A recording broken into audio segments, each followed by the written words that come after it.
തിരുവനന്തപുരം പൊഴിയൂരിൽ യുവാവിനെ വെട്ടിക്കൊലപ്പെടുത്തി. പാറശാല സ്വദേശി മനോജാണ് കൊല്ലപ്പെട്ടത്. പൊഴിയൂർ സ്വദേശി ശശിധരനാണ് മനോജിനെ കൊലപ്പെടുത്തിയത്.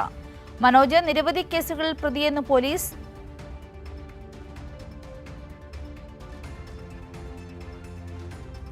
വിവരങ്ങളുമായി ദിൽന ചേരുകയാണ്. ദിൽന, എപ്പോഴായിരുന്നു ഈ കൊലപാതകം സംഭവിച്ചത്? കൊലപാതകി പോലീസ് കസ്റ്റഡിയിലാണോ? എന്തൊക്കെയാണ് വിശദാംശങ്ങൾ?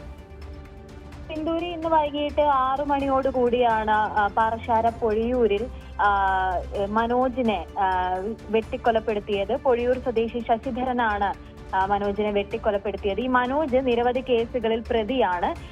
ഈ ശശിധരൻ എന്ന് പറയുന്നയാൾ ഈ പനക്കയറ്റ തൊഴിലാളിയാണ്. ഈ വാക്കുതർക്കമാണ് ഈ ഒരു കൊലപാതകത്തിന് പിന്നിലെന്ന് പറയുന്നത്. ഈ പനക്കയറ്റ തൊഴിലാളിയായിട്ടുള്ള ശശിധരന്റെ കയ്യിൽ കത്തി ഉണ്ടായിരുന്നു. ഇത് വെച്ചാണ് വെട്ടിയത് എന്നാണ് പോലീസ് പറയുന്നത്. ഈ അതിക്രമം കണ്ട നാട്ടുകാരാണ് പോലീസിന് വിവരം അറിയിക്കുന്നത്. പ്രതിയെ പിടികൂടാൻ കഴിഞ്ഞിട്ടില്ല. പ്രതിക്കായി അന്വേഷണം ഊർജിതമാണ്. സിന്ദൂരി.